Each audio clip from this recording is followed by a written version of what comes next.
Let's talk tension on the Singer Promise 2 Model 1512. Now, sewing machines always get a bad rap, like the tension's always off, or the tension needs to be fixed, or it needs to be adjusted.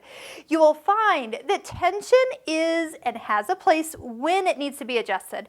But let's go through some of the times when it doesn't need to be adjusted. There's a lot of variables when you sit down to sew. Your thread you choose, your needles, your fabric, and have you cleaned and oiled this machine lately? So if you don't thread this machine correctly, it will not sew. That is not a tension issue. Tension is like balance because we're going to be balancing the top thread in relationship to the bobbin thread. So how they kind of link together in the middle of the fabric. So the goal is that when you sew a straight stitch, you see the same stitch on the back as you do on the front. You really shouldn't be able to tell which side you've sewn from. That's when they talk about balance tension. So the tension dial here is set at 4, and when we do adjust the tension, we're only adjusting the top thread.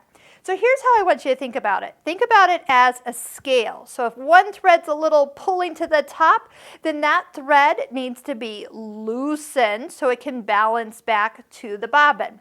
So if you use different thicknesses of thread, a different thickness in the needle as you do in the bobbin, yes, things are going to be unbalanced. Now, here's the way you can always know how to adjust tension. If you go one way and it gets worse, you would want to go the other way. And when we talk about changing tension, I mentioned this is at 4, that if you change it a whole number, so go from 4 to 3 or 3 to 2 and see if you're actually seeing a difference. This little minute change is not going to change anything that you're going to visibly be able to see on the fabric. And if you have little ones that come visit and they do this to your tension, they have not ruined your machine. All you need to do is turn it back to normal and then work from there. So let's do this. Let's pick a zigzag. I have put a different thread in my needle than I have in my bobbin.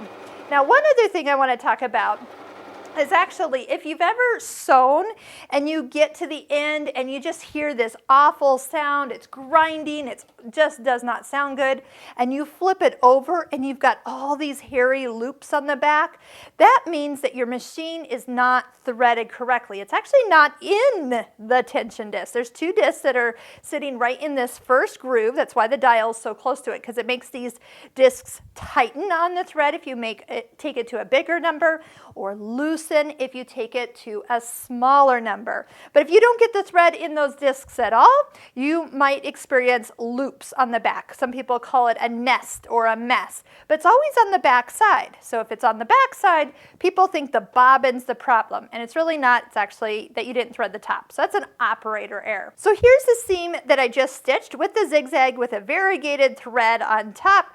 And as we flip it over, I see just a hair of that variegated thread, little dots at each of the zigzags coming to the back side, which actually is perfect. I usually don't change it. I usually do see a little of my top thread on the back, and that's okay. But if we were to loosen this number, so take it into a very small number, then now the bobbin's going to be tighter, and it's going to pull more of that thread to the back.